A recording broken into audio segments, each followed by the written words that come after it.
बात महाराष्ट्र की, तो महाराष्ट्र कांग्रेस की जो कि विधानसभा उपचुनाव के नतीजे आने के बाद से इस कदर बौखलाई हुई है कि मर्यादा की सीमाओं को तोड़ती जा रही है। अब तक ईवीएम पर हार का ठीकरा फोड़ने वाली कांग्रेस ने अब चुनाव आयोग को भी घेर लिया है। कांग्रेस नेता भाई जगताप का एक विवादित बयान सामने आया, जिसमें उन्होंने चुनाव आयोग पर केंद्र के इशारे पर काम करने का आरोप लगा दिया है।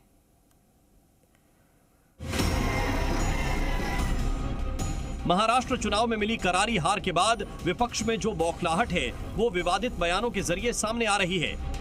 कांग्रेस नेताओं में इस हार की टीस का ऐसा असर दिखा कि अब तक ईवीएम पर सवाल उठाए जा रहे थे, लेकिन अब सीधे सीधे चुनाव आयोग को लेकर भी विवादित बयानबाजी का दौर शुरू हो गया। कांग्रेस एमएलसी भाई जगताप ने चुनाव आयोग को लेकर विवादित बयान दिया। भाई जगताप ने चुनाव आयोग की तुलना कुत्ते से कर दी।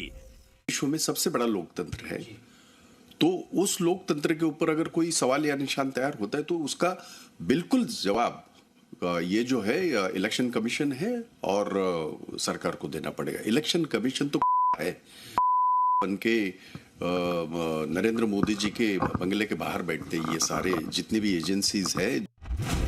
सिर्फ चुनाव आयोग नहीं भाई, जगताप ने दूसरी केंद्रीय एजेंसियों को भी निशाने पर लेते हुए केंद्र के लिए काम करने का आरोप लगा दिया और उनके विवादित बयान ने जब तूल पकड़ा तो उन्होंने इस बदजुबानी पर माफी मांगने से भी इनकार कर दिया। बिल्कुल नहीं माफी मांगेंगे, जरा भी नहीं माफी मांगेंगे। चुनाव आयोग ये कैसे कह सकता है कि ये जो वीवीपैट है, जिस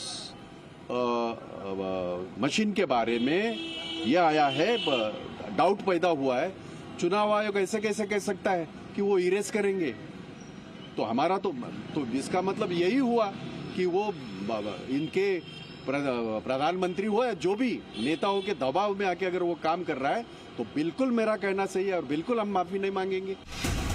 भाई जगताप के इस बयान पर बीजेपी ने कड़ा ऐतराज जताया।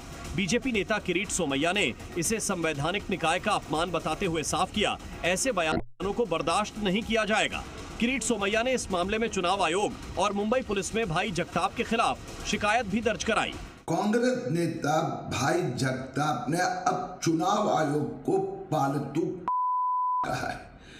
इस प्रकार से चुनाव आयोग का अवमान करना, गालियां देना ये गुनाह है।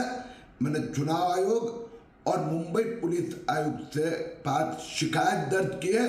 भाई जगताप के खिलाफ कार्रवाई होनी चाहिए। वहीं इस मामले पर सियासी बयानबाजी भी तेज हो गई। उद्धव गुट ने भाई जगताप को भाषा के संयम की नसीहत तो दी, लेकिन चुनाव आयोग को घेरने में पीछे नहीं रही। भाषा की एक मर्यादा होनी चाहिए, सूचिता होनी चाहिए। हम भी प्रहार करते हैं सरकार पर, हम भी आलोचना करते हैं सरकार की, उसकी अपनी एक मर्यादा होती है। ईडी और सीबीआई का दुरुपयोग होता है, किसी से छुपा नहीं है। चुनाव आयोग भी कहीं न कहीं आंख मिचौली का खेल खेलता है, निष्पक्ष भावना से काम नहीं करता है, दो आंखें देखता है, ये भी हम बात करते हैं। वहीं एकनाथ शिंदे के शिवसेना ने इसे हार की बौखलाहट का नतीजा बताया। उन्होंने ये बताया था कि ये घटना बदलने वाले लोग हैं, ये मुस्लिमों को पाकिस्तान भेजने वाले लोग हैं, और वो सब बातें जब चली तो लोकसभा में उनको अच्छा सा माहौल बन गया और उनको सत्ता उनके पास आई, मतलब बहुत सारे सांसद चुन के आए थे। जब लोगों को पता चला कि ये सब बातें झूठी थी तो उसके बाद ये विधानसभा में हमको बहुमत मिला है। महाराष्ट्र कांग्रेस नेता भाई जगताप लोकतंत्र और संविधान के अधिकार के तहत बोलने की बात करें, लेकिन सच ये है कि नतीजों के बाद से ही कांग्रेस तिलमिलाई हुई है और इससे पहले भी विधानसभा चुनाव की वोटिंग काउंटिंग प्रोसेस को लेकर गंभीर लापरवाही का आरोप लगाए गए थे। साथ ही कांग्रेस ने चुनाव आयोग को एक चिट्ठी लिखकर व्यक्तिगत सुनवाई की मांग भी की थी।